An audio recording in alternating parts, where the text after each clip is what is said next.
I just averted another crisis. My computer was not plugged in, Oh so no! oof.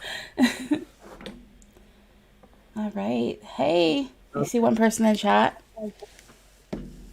Hey. Hello, welcome. Sorry about the delay there. We're having a miniature crisis.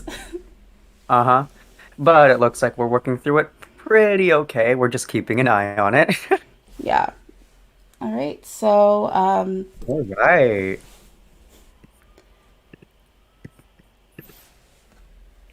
Here we are, here we are. yeah. Of course, my stomach starts grumbling as soon. As soon as we start there. Yeah, seriously. Yeah. That's all the time. That's always how it happens. It's how it works, you know? As Mhm. soon as you're like ready to start doing something, that's when the tummy wants to grumble, and then you realize, oh no, I hit the wrong button. Yeah. All right. So, All right. yeah, let's go ahead and kick this bad boy off. Hello, everyone. Welcome to the first Hello, weekly. everybody. Yeah, welcome to the first weekly Eurovision Fam stream. Um, I mean, we can sing and do a little dance, but I don't think we have our own. Yeah, we don't have anything like that set up. Like we're more or less just like here right now, and we're just gonna talk to you. Yeah, so we kind of want to go over like the whole thing of our site and what we're going to be doing here, along with hmm introduce ourselves. So do you want to go ahead and kick that off there?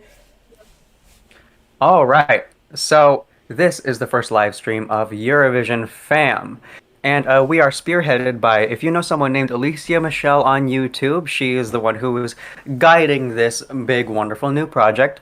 So basically, her statement regarding this website, and it's kind of the one that it's like our mantra. It's like something that we follow. It's that we are a creative collective of creators who love the Eurovision Song Contest, but our countries do not compete. So we are coming from an outside perspective, and we're trying to analyze these things in the Eurovision Song Contest critically. But once again, we have to acknowledge that we are guests in this space. So if you're wondering why the content here feels a little different, it's because it is. Our goal isn't to provide a fresh, honest, and fun take on the Eurovision Song Contest, not necessarily to break news, which is something that I feel like pretty strongly differentiates our site from the other reporting sites on Eurovision. And so that's something that I hope sounds a lot more exciting than what I'm able to personally explain.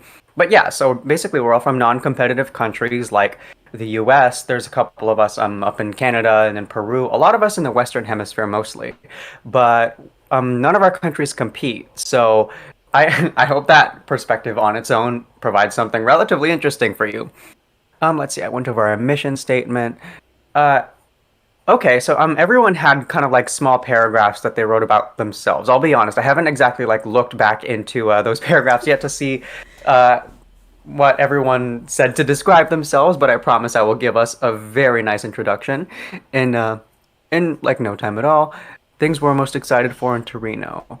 Okay, so jumping right in, I guess the next Eurovision Song Contest is going to be held in Torino following Oops. Måneskin's legendary win. They won the televote and they got a very high jury score, won the whole thing overall, and we have Torino to look forward to.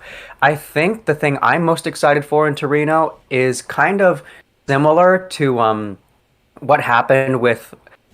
Okay, do I want to make this comparison? But kind of like how um, Salvador Sobral won in 2017. The 2018 contest had songs that were just a bit more artistically, like the edge was a bit sharper, I would say.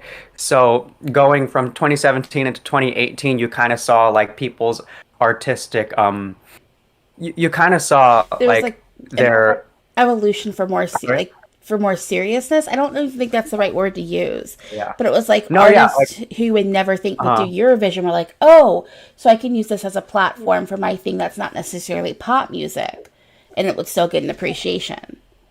Is that what you mm-hmm. mean? No, yeah. That's actually like the best way to put it. So yeah, it's like although we do have this deep love for pop music, it a lot of the reason why we love the contest is because acts tend to do something that's more artistically unique to them, and we did see that stronger in 2018. So I feel like going into Torino, that could be something that's pretty well showcased, and I have a lot of trust in the delegations following Måneskin's win because once you have a winner that's that unique, you almost want to follow in the footsteps of saying like, ah, yeah, I can change the pattern of how the contest is going to go too, and that's just by being myself and doing what art that I was personally set to create. I feel like that can make a really good contest, and I think that's going to be my number one thing to look forward to in Torino, honestly. And I think a huge part of it is that we're already seeing delegations changing how they approach things. You cannot deny the fact that we have a winning act who's done so well globally, especially like if you look at Spotify plays. Like, Oh yeah. and we've got a back catalog that you can go through and new releases coming out. Like, I think they've released, what, 2, 3 singles since they won Eurovision? And Mhm. that's a positive thing. That's showing it as a jumping off point. And, like, we'll get to the UK later, but I think that the Oh, we UK, will. the changes coming with the British delegation would not be happening if Måneskin didn't win. Oh yeah, no, I feel like no, I agree with that, and it's because once everybody starts pushing the bill with kind of like Italy at the front of that, once everyone is showing like our risk is the number one like thing now, risk is the thing that's gonna carry us to the front, then like the UK can no longer play a safe game because it's not a safe game anymore. Safe entries, sure, but I mean overall that's not where the contest is heading, and they need to take a big risk. We will get into the UK in Yeah. like literally just a little bit, but yeah, that our sentiments are relatively the same. They need to like in order for them to step up their game. There is a way, but we'll keep an Well, eye on them. well, even expanding out from the British, the way that the British delegation's approaching it, Spain.